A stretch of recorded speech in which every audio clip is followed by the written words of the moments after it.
Hello and welcome to another HanDrinksSolo wine info video. And if this is the first of our videos that you're watching, you should know that we have an entire YouTube channel full of videos packed with wine science, wine history, viticulture, and the occasionally bizarre events that unfold in the South African winelands. But today we had to talk about the Dipardieu-esque Shiraz 2021. Now, the land currently called Dipardieu has been farmed for over 300 years, dating back to 1698, where the estate was initially called Valley, which roughly translates into High Mountain Valley. The wine is called the SV Shiraz because it is in fact a blend of Shiraz, a red cultivar, with Viognier, a white cultivar. But when we look at the wine, it's a really rather intense inky purple hue. It doesn't look like it has been a red wine diluted by white wine. So what gives, man? Well, for starters, this wasn't just a case of pouring white wine into a red wine. In fact, these two cultivars were fermented together, yea verily, in the same tank at the same time. And for reasons that we will briefly explore, this co-fermentation has a rather dramatic effect on the final wine in the most counterintuitive way possible. So what happens when we co-ferment Syrah or Shiraz with Viognier? Well, there are actually two things that happen, and I'm going to explain them both in as simple a fashion as possible. I'll give you just enough information to make yourself feel sexy when you're mansplaining it to your dinner guests. The two important groups that we need to bear in mind for this equation are flavonols. They come from Viognier and they are colorless. The second group we need to be aware of is anthocyanins, which you've probably heard of before because they exist in every single red wine and are responsible for the color of red wine. The trouble with anthocyanins is that they're rather an unstable bunch. And so as red wines age, their color slowly becomes paler and paler and eventually turns an orange, bricky brown color until it really is a rather unappetizing brick brown. This all happens as unstable anthocyanins lose their ability to reflect color.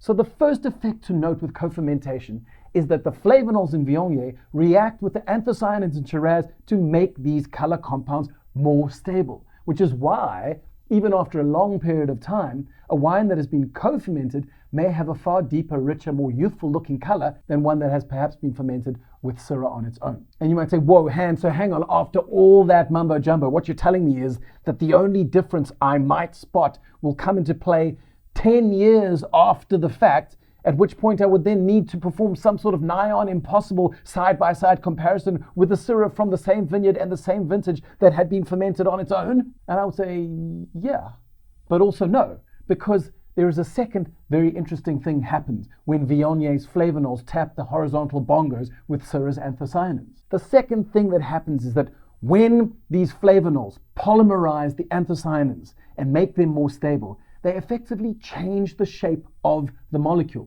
And when the molecule changes shape, it also shifts the spectrum of light that it can reflect. Now stick with me on this. The only reason we can see anything around us, and the only reason that anything has color around us, is because it is reflecting certain wavelengths. So if you change the light that it reflects, you are effectively changing its color. Now, when these polymerized anthocyanins have their shape changed and reflect a different light, it shifts more towards reflecting more blue light and more red light, and the end result is what we see is a kind of much richer, deeper purple color. And you might say, well, so what, Han? Well, what I'm saying is that even in youth, you can see the difference because a young wine that has been co-fermented might have a much deeper purple color than one that has not. So now that we've explored what the wine looks like, let's take a sniff and see what it smells like. The nose really is incredibly generous, like an elephant shrew that works for a charity. I mean, they are just waves and waves of every which kind of blue and black fruit. Blueberries, blackberries, plums. There's also a little bit of hints of licorice.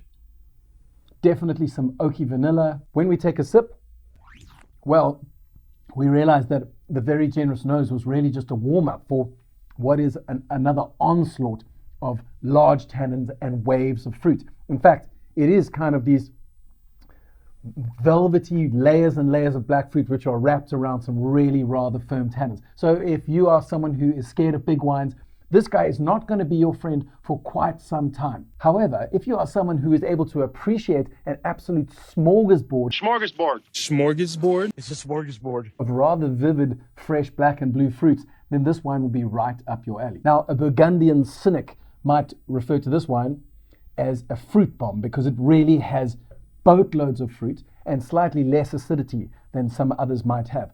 But there are two things that make this an icon-style bottle of yum yum and not a fruit bomb. The first is those massive tannins that I talked about earlier.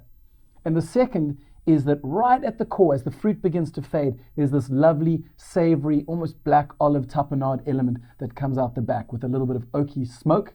And the effect is that it turns all that fruit into something rather serious. And you might ask, well, how on earth did they achieve that? Well, they only achieved 7,000 bottles of this. The grapes were all fermented in one large 15,000 litre stainless steel tank. The Syrah and the Viognier together in the same tank. And after that, it was then matured in a mix of French and American oak. It spent 12 months in the barrels, and we can explore the difference between French oak and American oak on another day because today we are out of time.